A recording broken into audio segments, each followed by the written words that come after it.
Nate Diaz is out. Nate Diaz pulled out of the fight. Now, let me give you Nate Diaz's exact statement. Let's start with this, and then let's back up. Nate Diaz took to social media, I believe Twitter specifically, that Nate, and I quote, "I'm not going to make it out to New York City for fight week next week because they say I tested with elevated levels, and they say it might be some tainted supplements. I call false on that cause. I only take whole foods or natural food supplements. I don't even eat meat. So until UFC, USADA, or whoever is effing with me fixes this, I won't be competing. I'm not going to play their games and try to hide and keep quiet, as they have suggested. I'm not going to have my name tainted as a cheater, like these other mother effers who keep quiet until after the fight so they can get paid. Effing cheaters. I don't give a F about some money over my dignity or my legacy. I'm not playing along with this BS. I'm not staying quiet and figuring out after the fight. That's cheating. So fight game. I'll see you when I see you. Sincerely, the realest, baddest mother effer in the game. Now, the reason I read that for you guys is this is all that we have, but we've got to break this down a little bit, okay?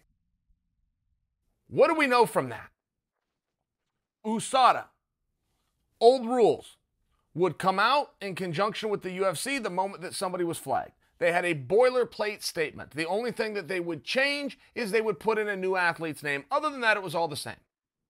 USADA has informed the UFC that John Doe has an irregular sample. Everybody's entitled due process. But either way, they would come out with a statement and they would pull the fight. Now, a little while ago, probably about a year, USADA goes, you know what? We don't want to do this anymore. Because through that due process, we have cleared a number of athletes where we've looked at the evidence, we've looked at the tests, and we found out they're telling the truth. Something got in their system, unintentional, and we want cheaters. We want people with intent. Unintentionally, we were able to identify it, and we're not going to punish them for it. Oh, darn.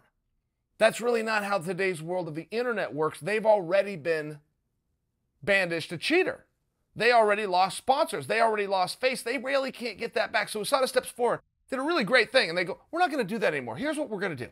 If we see an irregular sample, we're going to very privately deal with that athlete. We will tell absolutely nobody. We will do the due process. Once due process is done, if that athlete is cleared, it just never gets mentioned. If that athlete is flagged, we can come out with a full statement, not just a boiler point.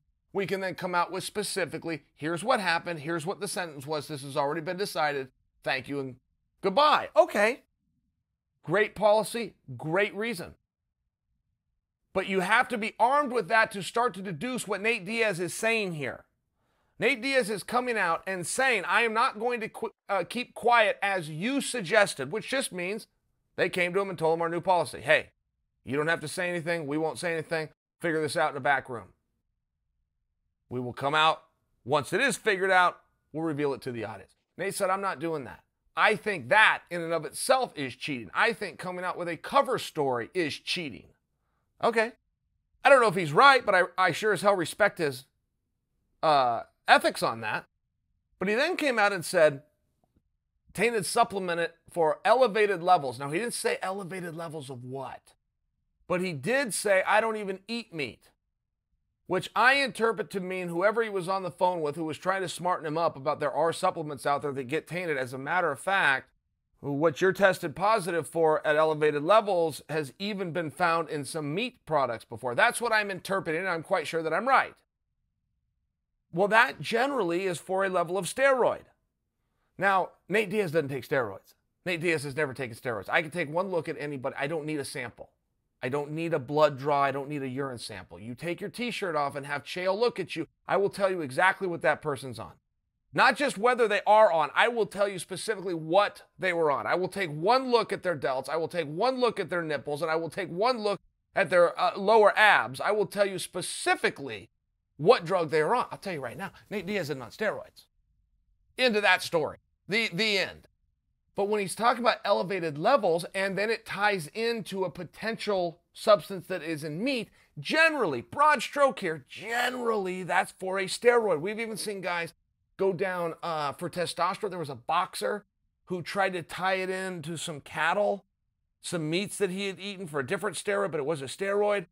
Oh, and by the way, there happened to be a breakout. He was from Mexico. There was a breakout in that specific area of Mexico. It worked. There was enough evidence presented. They said, look, that happened. Some fact. Just sharing with you.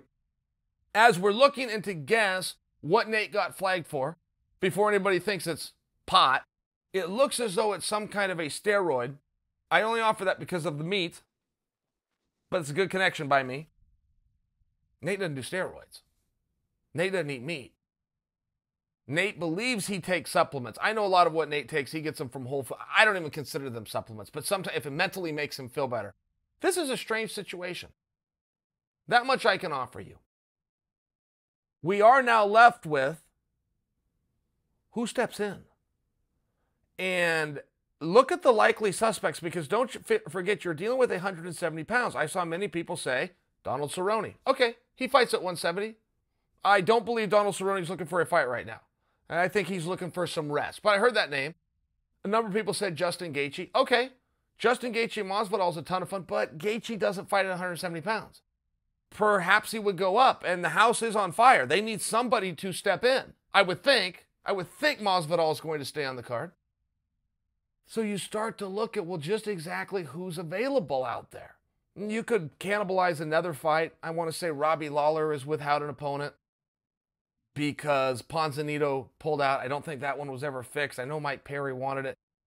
But if we're still going to make this a BMF title, we got to have a BMF. That is where Justin Gaethje would come in. That is where Donald Cerrone would fit the bill. That's damn sure where Robbie Lawler gets to be in there. Outside play here. I do not predict for you that it will happen, but I predict for you that it's at least been discussed on some level. Conor McGregor. Now, there is some problems there. First off, this is at 170 pounds. Conor McGregor's a 155 pounder. But you guys will recall, Conor McGregor's had a couple of fights with Nathan Diaz himself at 170 pounds. You will recall that Dana White said he would not put Conor in there with Jorge Masvidal because Jorge Masvidal was too big. Dana said that on TMZ. All hell broke loose in Ireland, and Conor's on the phone with Dana saying that guy's not too big.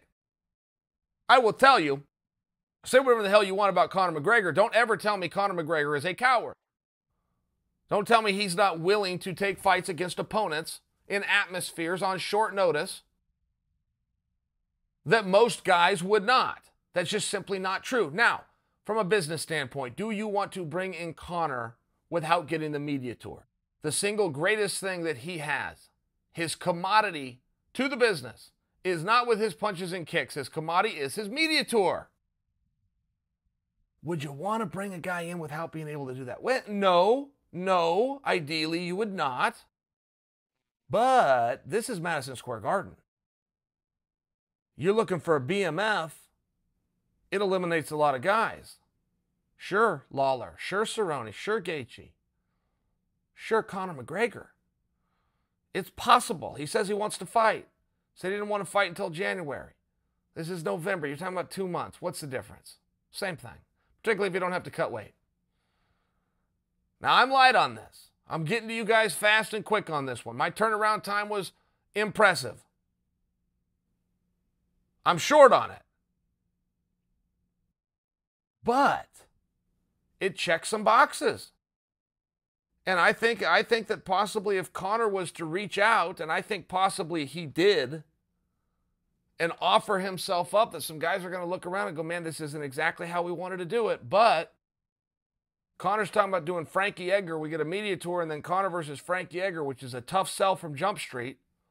So we could do that in January and get this kind of a projection of a number. Or we can just run him out there next week, shorten the media tour, but give an opponent that everybody wants to see in the world's greatest venue. I'm just saying for you, I'm making conversation here. There's something to talk about. I don't know what's going on with Nate Diaz. I am a Nate Diaz defender. That's true. He is a friend. That is true. but he is not on steroids. That is also true, and he's never tried to get away with anything, ever. The only reason you guys even know that he smokes pot is because he smokes it in front of you, which adds to my point. He didn't try to get away with anything. He is who he is. He showed you that from day one. He's never asked for anything. So if he's asking for a little bit of respect in this manner, give it to him.